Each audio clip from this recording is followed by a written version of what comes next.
Kinumpirma ni NBI Director Attorney Melvin Matibag na 4 sa mga huling nakasama ni Senador Ronald Bato de la Rosa bago ito mawala sa publiko ang pinadalhan na ng sabpina ng National Bureau of Investigation o NBI at inaasang haharap sa ahensya ngayong linggo. Yan at iba pang balita mula kay Cherry Light. Ipinaliwanag ni NBI Director Attorney Melvin Matibag na hindi pa akusado ang mga pinapatawag ng kanilang hanay na konektado kay Senador Bato de la Rosa, kaya walaan niya silang dapat ikatakot. Magpapaliwanag lamang umano ang 4 na individual sa mga tanong ng mga ahente kaugnay sa senador. Kabilang sa mga pinadalhan ng sabpina, sina Suspended Acting Senate Sergeant at Arms Mau Aplasca, Deputy Chief of Staff ni Senator Robin Padilla na si Retired Colonel Jean Robles, Pasay City Chief of Police Colonel Joselito De Sisto at Virgilio Carino, tiyuhin naman ni Senador Padilla.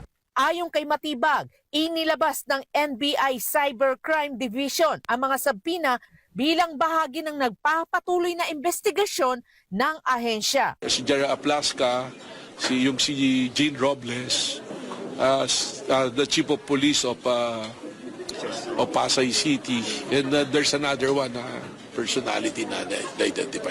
Ayun, yung tito yata ni Robin Padilla. Yung aide ni Senator Padilla and the tito of Senator Robin Padilla, who siya yung nandun sa itim na pickup eh. Samantala, nilinaw ng NBI chief na hindi nila pipilitin si Nancy de la Rosa, asawa ni Senador Bato, na ibunyag ang kinaroroonan ng senador.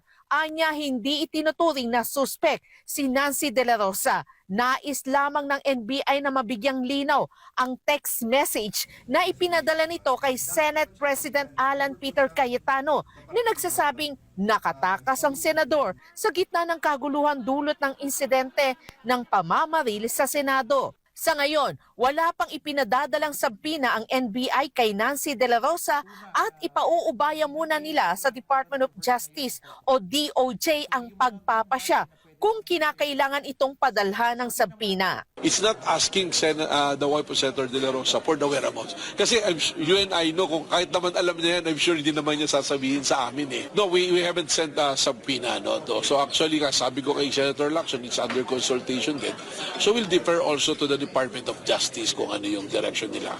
Samantala, sinabi rin ni Matibag na nakausap na niya si Senator Ping Lacson upang ipaliwanag ang layunin ng posibleng sabpina kay Nancy de la Rosa. Matatanda ang kinuwestiyon ni Lacson ang naturang hakbang at iginiit na hindi dapat gamitin ng asawa ng senador upang matukoy ang kinaroroonan nito. Anya, hindi ito naayon sa tamang intelligence work at maituturing na hindi professional o isang uri ng trabahong tamad. Para sa Diyos at sa Pilipinas kong mahal, Cherry Light, SMNA News.